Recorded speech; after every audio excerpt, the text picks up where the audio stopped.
Close-Up tonight at 7, TV1.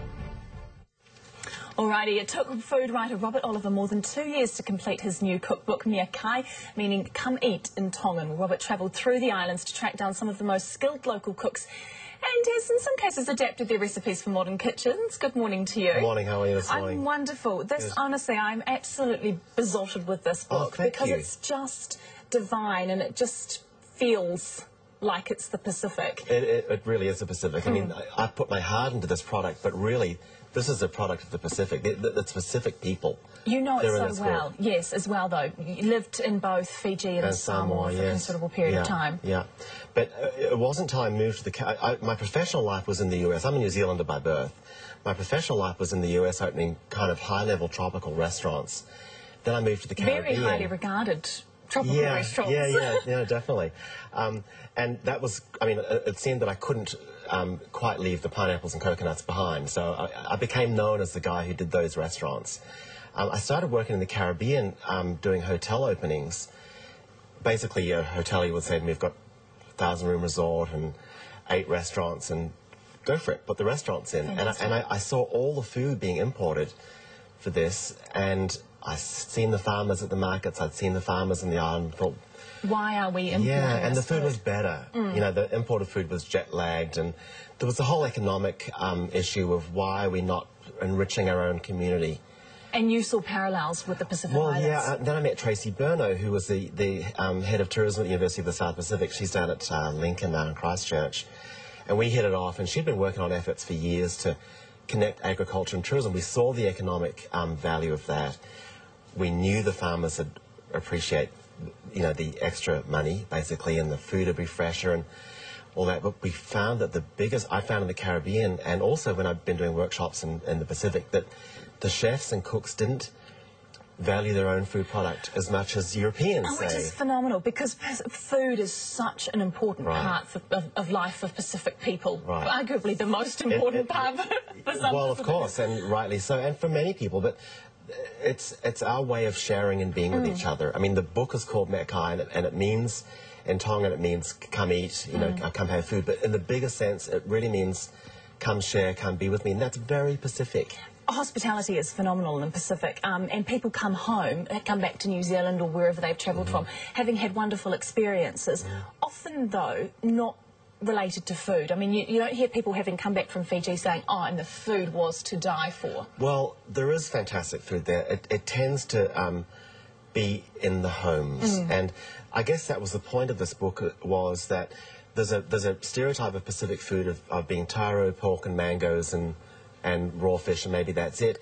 And what we found was that like in Italy, like in France, all the great food, you know, kind of cuisine nations, the food in the Pacific has kept evolving, but it's kept evolving in people's homes. So there is a modern Pacific food product. Is it important for that to move into the resorts where the tourists go? I would love to see that happen.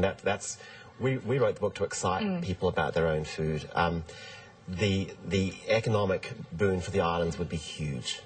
And it would be wonderful. Are we going to talk a little bit about food in a minute? Yes, in fact, when we come back, we'll be with Robert again after the break.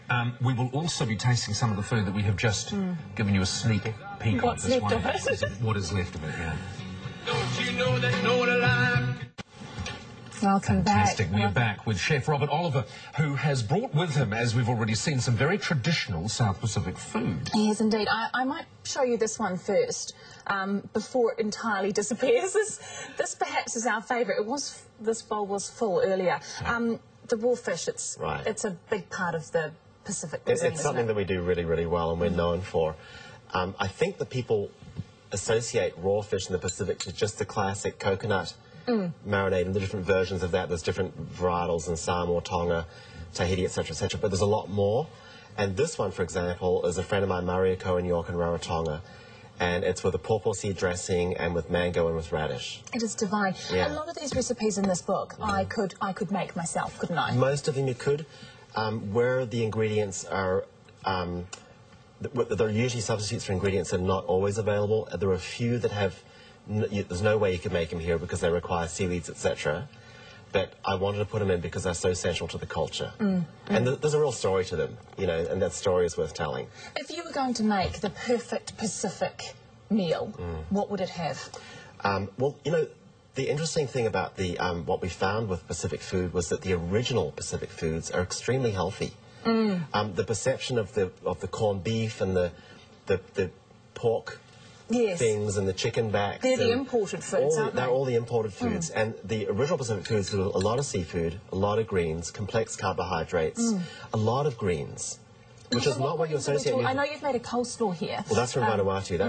That's with a coconut dressing. It's essentially very finely sliced cabbage, shredded green pawpaw, beans, and then you boil coconut milk until it separates with a very hot boil, and you pour it on, and that's your dressing. And Coconut is very popular, isn't it? Yeah. Very popular. Yeah, it is This popular. is fantastic. This is a kumara salad. It is kumara salad. That's from Rarotonga, also my friend Eleanor Tavoni. It's like a sweet dish, isn't it? It's just... Have you tried this? I haven't tried that one. I think because we will have to go shortly that I should talk quickly desserts. All Because right. you don't really think desserts so much with Pacific Island food, do you? Well, I don't. Lots of good desserts. I never get as far as dessert. I think is the problem. Well, also, we often eat sweet food with savoury food, so maybe the dessert thing isn't quite the same. But, you know, that, for example, that's what they call lotte in Fiji, which is cassava pudding with bananas. But we put chocolate in some of it as well. Yeah. It's to die for. Yeah, lots of good desserts. Robert, thank you so much for joining us thank you. this morning. The book is wonderful, and hopefully we'll see more and more of that wonderful food available for all of us, I guess. Ah, that'd be great. Is this good for you, or will it kill you? No, it's good for you. Because it tastes so good, it can't be healthy. It's not made of marshmallows. It tastes like it is. It tastes like it is. This is fantastic. I might cordon that bowl off, actually. All right, that's breakfast for another day. In fact, it's breakfast for another week. I will be back 7 a.m. tomorrow morning. I drew the short straw for the best of breakfast, and we will both be back. 6:30 Monday morning, and good luck to all of you Lost fans out there. I hope you are will not need it. disappointed. All right, Take Monday care. morning. Bye.